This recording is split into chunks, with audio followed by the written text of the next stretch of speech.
அனைவருக்கும் வணக்கம். நான் உங்கள் மாஸ்க் டிஜே மாஸ்க். என்ற மூன்றாவது வீடியோ முகம் தெரியாமல் படிவாக கவர் பண்ணிக்கொள்வோம். ஒரு ஆபத்தாக போயிடும்.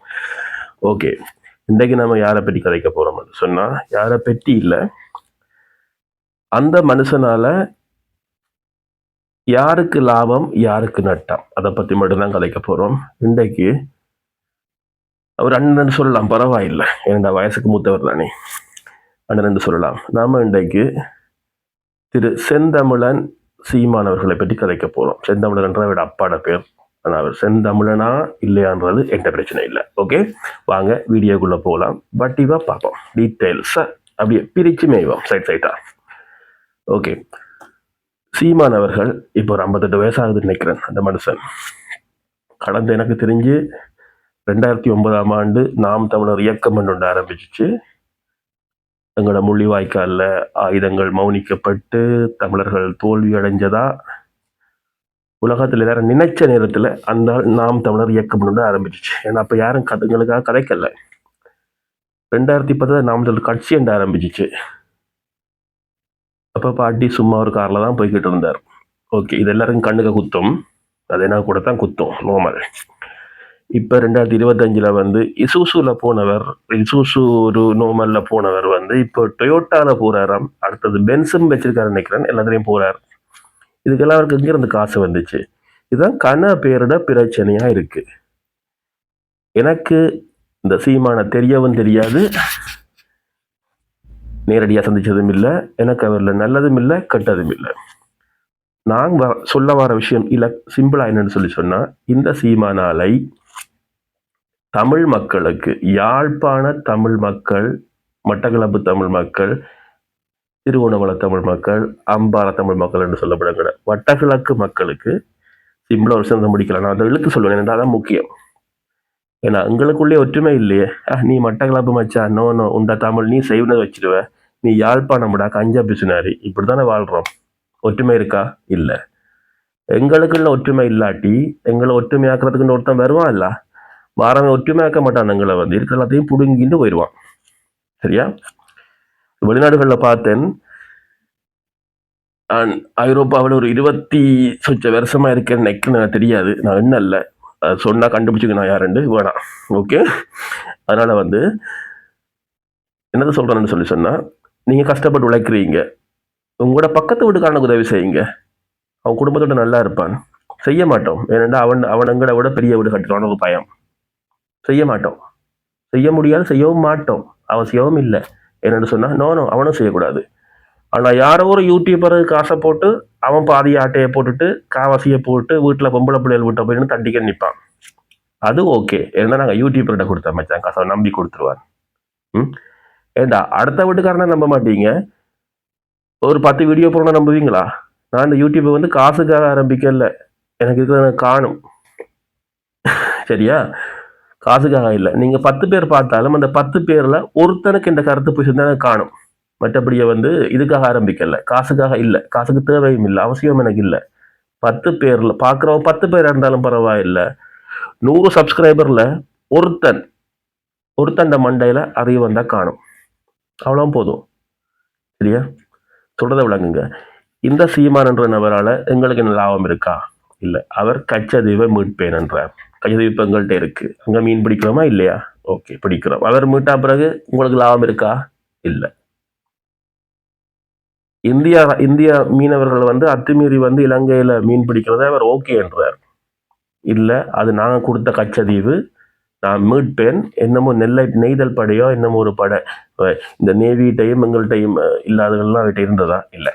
ஓகே, முதல் இந்திய அரசியல் சட்டப்படி இதெல்லாம் சாத்தியமான்னு பார்த்தா சாத்தியமே இல்லை. தமிழ்நாடு ஒரு மாநிலம், மாநில அரசுக்கு நேவியை வச்சு நடத்துறதுக்கான உரிமை இருக்கா? இதை என் ஃப்ரெண்ட் ரவி ஐபிஎஸ் தெளிவாக சொல்லியிருப்பார்.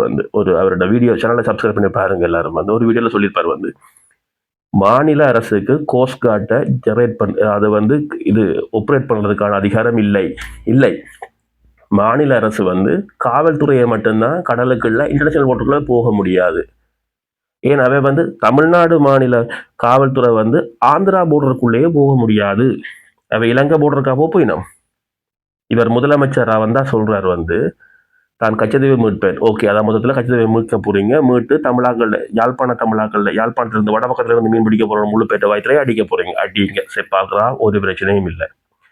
அடுத்து என்ன சொல்ல போறீங்க, செய்ய போறீங்க? இலங்கை ராணுவத்துக்கு சண்டை பிடிக்க போறீங்களா?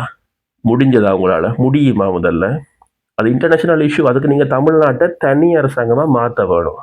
இப்படியான சில பொய்களை படிப்பறிவில்லாதாக்கள்கிட்ட சொல்லியே அவர் இசூசு கார்ல இருந்து என்னது டொயோட்டா ப்ராடோக்கு வந்துட்டாருன்னு நினைக்கிறேன். இப்ப அதை விளங்காம சில எங்கட யாழ்ப்பாண தமிழ் நண்பர்கள், மட்டக்களப்பு தமிழ் நண்பர்கள், அதாவது வட்டக்கு கிழக்குல இருக்கிறது மட்டும் இல்ல, மண்டை கழிஞ்சது முழுக்க அவரை எங்கள் அண்ணன் சீமான், அவர் அண்ணன் நான் சொல்றேன் தெரியுமா, அவர் தமிழ் மக்களுக்காக கதைக்கிறார்.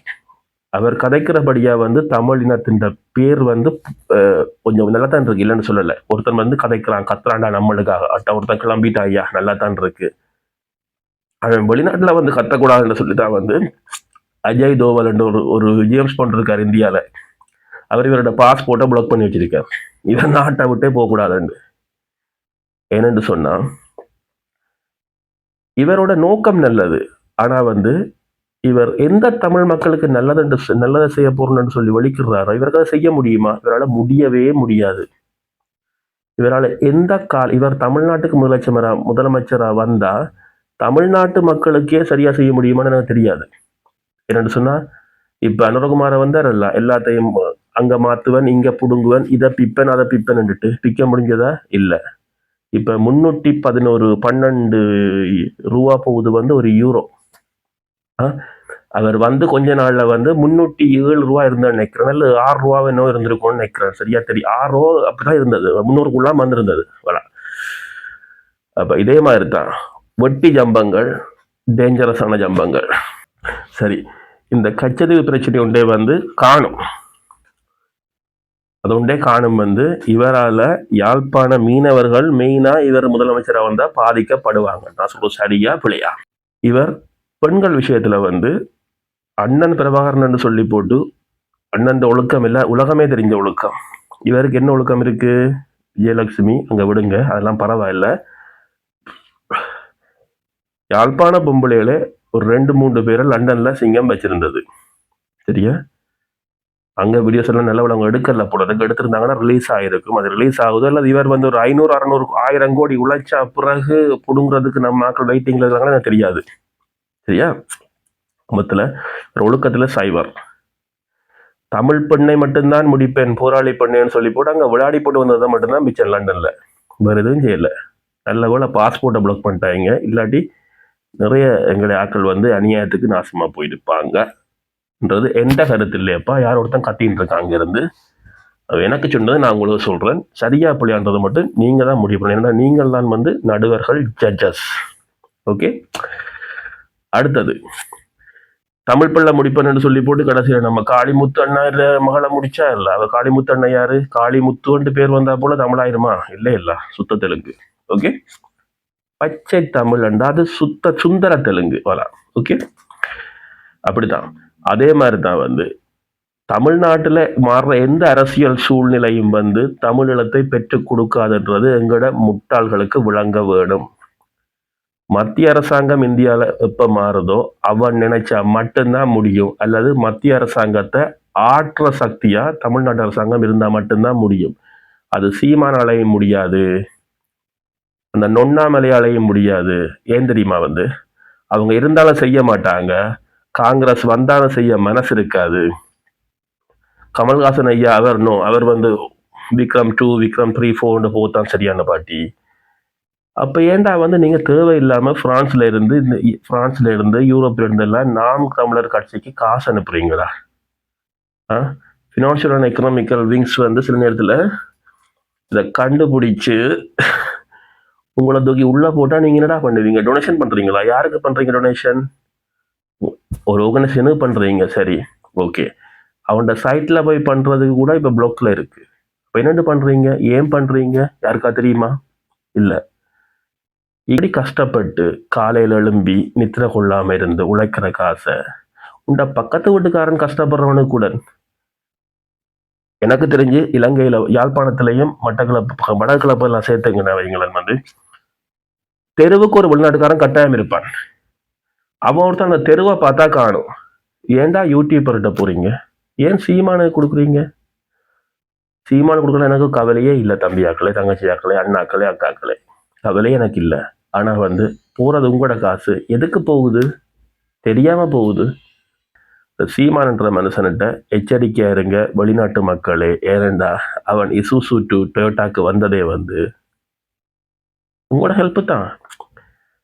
நீங்க உண்டியல் மூலம் காசை போட்டா வந்து அங்க ஐடிஓ வந்து இவங்களோ வந்து ரைட் பண்ணா வந்து அவங்களுக்கு தெரியாது. அவங்களுக்கு கணக்கு வழக்கு மூலம் வர காசு மட்டும் தான் அவங்களுக்கு தெரியுமே தவிர, நீங்க வந்து எங்க டாக்டர் இருக்காங்க உண்டியல்ல எக்ஸ்பர்ட்ஸ் அந்த மாதிரி 5 ரூபா கொடுத்தா காணும் 5000 ரூபாயும் உலகத்துல எங்கேயும் மாத்துவாங்க. 5 ரூபா தான் பெரும் கமிஷன்.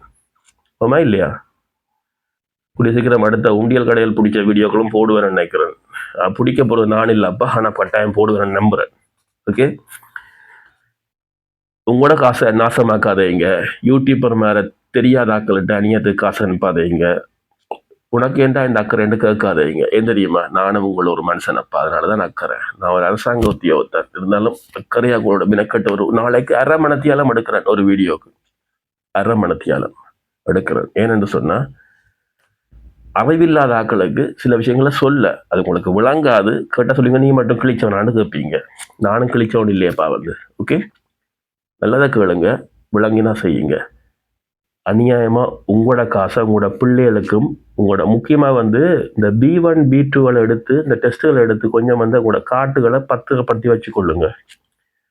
அதுவும் வந்து வார காலங்களில் சிக்கலா போகுதுன்னு சொல்லி நான் 2-3 யூடியூப் சேனலில் பார்த்து கொண்டு இருந்தேன். எனக்கு சட்டப்படி தெரியும், நான் சும்மா தான் சொல்கிறேன். யூடியூப் சேனலில் பார்த்து சட்டப்படி சொல்கிறேன் வந்து B1 B2 கட்டாயம் எடுத்து வைங்க.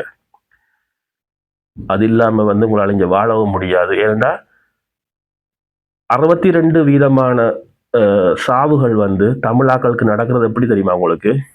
ஆம்புலன்ஸில் வந்து நீங்கள் ஆம்புலன்ஸை டைமுக்கு கூப்பிடாதபடியா. அதை பற்றி இன்னொரு வீடியோவில் தெளிவாக கதைப்போம் வந்து. இப்போதைக்கு எந்த கதையை கேட்டதுக்கு அனைவருக்கும் நன்றி. நீங்கள் இதில் பார்க்குற 50 பேரில் ஒரு ஆளுக்கு அந்த காதில் போனால் கூட எனக்கு சந்தோஷம். நன்றி, வணக்கம்.